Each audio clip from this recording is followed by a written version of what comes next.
दिन का ज़्यादातर समय बर्बाद कर देता और फिर बाद में इसके लिए पश्चाताप करता। लेकिन वो ना चाहते हुए भी अगले दिन फिर उन्हीं आदतों को दोहराता। वह अपने माता पिता का अकेला लड़का था। माता पिता धीरे धीरे बूढ़े हो रहे थे और वो जवान, लेकिन वो कुछ भी ऐसा नहीं कर पा रहा था जिससे उसके माता पिता को उस पर गर्व हो। वह जानता तो था कि वह अपने समय और जिंदगी के साथ गलत कर रहा है, लेकिन वो बहुत कोशिश करने के बाद भी खुद को बदल नहीं पा रहा था। वह अपनी समस्याओं के बारे में दूसरे बड़े लोगों को बताता और लोग उसे तरह तरह के सुझाव देते, लेकिन फिर भी कुछ भी बदलाव नहीं आ रहा था। अब तो उस लड़के को भी ऐसा लगने लगा था कि उसका बाकी का जीवन ऐसे ही मानसिक बोझ और बुरी आदतों के साथ बीतने वाला है। इसीलिए अब वह बहुत ही उदास और परेशान रहने लगा था। एक दिन ऐसे ही वह अपने विचारों में खोया हुआ अपने गांव के तालाब के किनारे बैठा हुआ था। तभी पीछे से उसका एक मित्र भागता हुआ आया और बड़े उत्साह से उसके कंधे पर हाथ रखकर बोला, मित्र, मुझे तुम्हारी सभी समस्याओं का समाधान मिल गया है। अपने मित्र के मुंह से यह बात सुनकर वह लड़का बहुत खुश हो जाता है और पूछता है, क्या समाधान मिला मेरी समस्याओं का? लड़के के मित्र ने कहा, ध्यान। ध्यान तुम्हारी सभी समस्याओं का समाधान है। लड़के ने कहा, यह ध्यान क्या होता है? मित्र ने कहा, कल हमारे गांव में एक बौद्ध भिक्षु भिक्षाटन के लिए आए थे। गांव के सभी लोग उन बौद्ध भिक्षु से अपनी अपनी समस्याओं का समाधान पूछ रहे थे। तो मैंने सोचा कि मैं भी तुम्हारी समस्या का समाधान पूछ ही लेता हूँ। तो मैंने उन बौद्ध भिक्षु से अपने मन को काबू में करने का तरीका पूछा। मेरा प्रश्न सुनकर उन बौद्ध भिक्षु ने ज़्यादा तो कुछ नहीं कहा, बस इतना ही कहा कि ध्यान जीवन की सभी समस्याओं का समाधान है। मैंने सोचा कि तुम्हें ध्यान के बारे में पता होगा, इसीलिए मैंने उन बौद्ध भिक्षु से ध्यान के विषय में ज़्यादा कुछ नहीं पूछा। अपने मित्र की बात सुनकर उस लड़के ने कहा, मुझे उन बौद्ध भिक्षु से मिलना है। वह लड़का और उसका मित्र बौद्ध भिक्षु को ढूंढने निकल पड़ते हैं। बहुत पूछताछ और खोज मशक्कत के बाद उन्हें वो बौद्ध भिक्षु बगल के एक गांव में एक पेड़ के नीचे ध्यान करते हुए मिलते हैं। वे दोनों उस बौद्ध भिक्षु के पास जाकर बैठ जाते हैं और उनकी आंखें खुलने का इंतजार करते हैं। थोड़ी देर बाद जब बौद्ध भिक्षु अपनी आंखें खोलते हैं तो वो उन्हें प्रणाम करते हैं और कहते हैं, आपने ये तो बता दिया कि ध्यान जीवन की सभी समस्याओं का समाधान है, लेकिन आपने ये नहीं बताया कि ध्यान है क्या।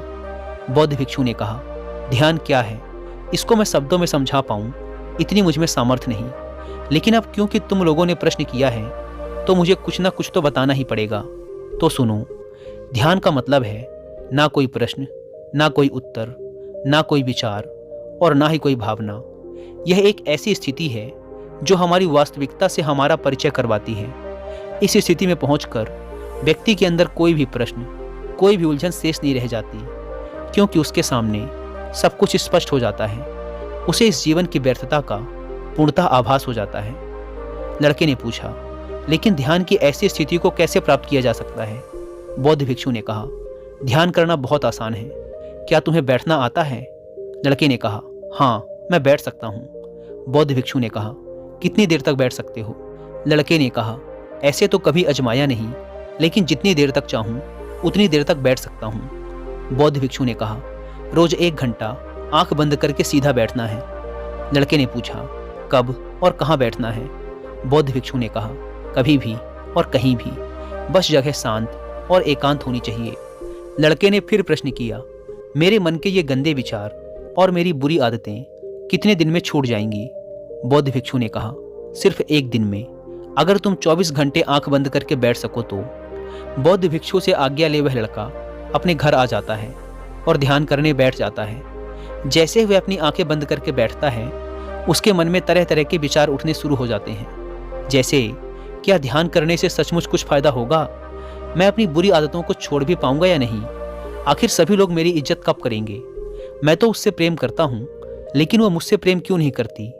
मैं ऐसा क्या करूँ कि मैं बहुत सा धन कमाऊँ और अपने गांव का सबसे अमीर व्यक्ति बन जाऊँ? इसी तरह के और भी विचार उसके मन में लगातार उठने लगे। फिर उसे ध्यान आया कि भिक्षु ने कहा था, ध्यान की अवस्था में कोई विचार, कोई भावनाएं नहीं होती। अब वह अपने विचारों को रोकने का प्रयास करने लगा, लेकिन क्या बहती नदी के पानी को कभी कोई रोक पाया है? वह लड़का भी अपने विचारों को नहीं रोक पाता और आंखें खोलकर बैठ जाता है और सोचता है, अब तक के जीवन में बहुत से काम किए, लेकिन इतना मुश्किल काम कभी न किया था। और वो बौद्ध भिक्षु बोल रहे थे कि ध्यान करना बहुत ही आसान है। वैसे दोस्तों, अगर आप भी ध्यान या मेडिटेशन प्रैक्टिस करना चाहते हैं पर आपको पता नहीं कि उसे कैसे किया जाए, तो इसके लिए मैं आपको कुक एफएम पर एक ऑडियो बुक रिकमेंड करूंगा जिसका नाम है meditation and its practice by Swami Rama. ये ऑडियो बुक आपके लिए एक गाइड है जो स्टेप बाय स्टेप आपको मेडिटेशन के बारे में समझाती है।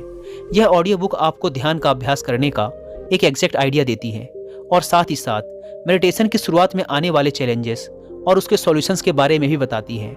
इसके अलावा कुक एफएम पर मेडिटेशन के ऊपर हिंदी में एक कोर्स भी है जो मुझे पर्सनली काफ़ी पसंद आया। उसका नाम है घर बैठे सीखो मेडिटेशन। आप चाहें तो इसे भी सुन सकते हैं। यह 11 दिनों का एक well organised complete meditation course है जो डेफिनेटली आपकी बहुत हेल्प करने वाला है। इन दोनों ऑडियो बुक्स के अलावा भी कुक एफएम पर 10,000 से ज़्यादा ऑडियो शोज अवेलेबल हैं जिन्हें आप अपनी मनपसंद लैंग्वेज में सुन सकते हैं। इन ऑडियो बुक्स और कोर्सेज को सुनते समय कुक एफएम के ऐड नोट्स फीचर का यूज़ करके आप इनकी इंपॉर्टेंट बातों के नोट्स जरूर बनाएं ताकि आपको ये ऑडियो शोज बार बार न सुनने पड़ें। और अगर आप रात में सोते समय इन ऑडियो शोज को सुनते हैं तो इस ऐप के स्लीप टाइमर फीचर का यूज़ जरूर करें ताकि यदि आप सुनते सुनते सो जाएं तो ये ऑडियो शोज खुद ही बंद हो जाएं। इस प्लेटफॉर्म का मंथली सब्सक्रिप्शन पड़ता है 99 रुपीज़ का, लेकिन अगर आप यूज़ करते हैं कूपन कोड WI50 तो आपको इसके फर्स्ट मंथ के सब्सक्रिप्शन पर मिलेगा 50% का डिस्काउंट, यानी ये आपको पड़ेगा 99 की बजाय सिर्फ 49 रुपीज़ का। ऐप को डाउनलोड करने की link description and first comment पर मिल जाएगी। आइए कहानी पर वापस लौटते हैं। वह लड़का उन बौद्ध भिक्षु से मिलने दोबारा अपने घर से निकल पड़ता है और उनके पास पहुंचकर कहता है, आपने तो कहा था कि ध्यान करना बहुत ही आसान है, लेकिन ये तो मुझे दुनिया का सबसे मुश्किल काम लग रहा है। मेरे बहुत प्रयास करने के बाद भी मेरे मन में विचार उठने बंद ही नहीं हो रहे हैं। बौद्ध भिक्षु ने कहा, लेकिन तुमसे विचारों को रोकने के लिए किसने कहा है? लड़के ने कहा, तो फिर विचार रहित स्थिति कैसे प्राप्त होगी? आपने तो कहा था कि ध्यान में कोई विचार, कोई प्रश्न नहीं होते। बौद्ध भिक्षु ने कहा, हमारे दिमाग में हर समय बहुत से विचार जन्म लेते हैं और मरते हैं, लेकिन हमारा मन उनमें से किसी एक विचार को पकड़ लेता है और फिर उससे जुड़े विचारों के बारे में सोचता चला जाता है। इस तरीके से हमारा मन विचारों में उलझ जाता है और हम भूल जाते हैं कि हम क्या कर रहे थे।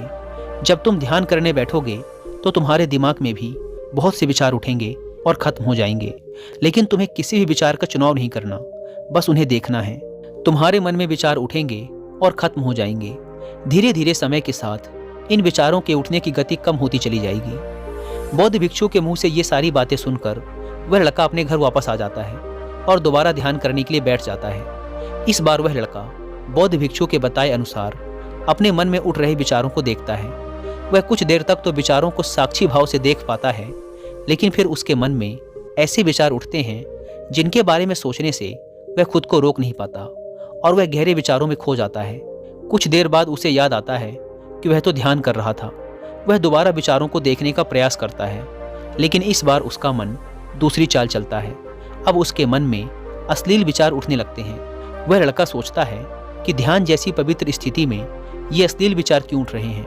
वह अपने मन में उठ रहे अश्लील और गंदे विचारों को रोकने का बहुत प्रयास करता है, लेकिन वो उन्हें रोक नहीं पाता। उसके मन में लगातार बस ऐसे ही विचार उठ रहे थे।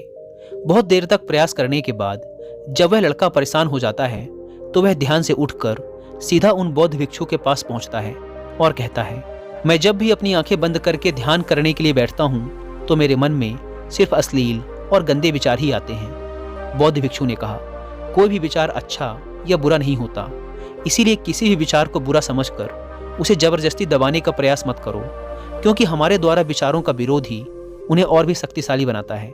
इसीलिए किसी भी विचार का दमन करने का प्रयास मत करो, क्योंकि इस मन की प्रकृति ही ऐसी है कि हम इसे जिस चीज़ के बारे में सोचने से रोकते हैं यह उसी चीज़ के बारे में सबसे ज़्यादा सोचता है।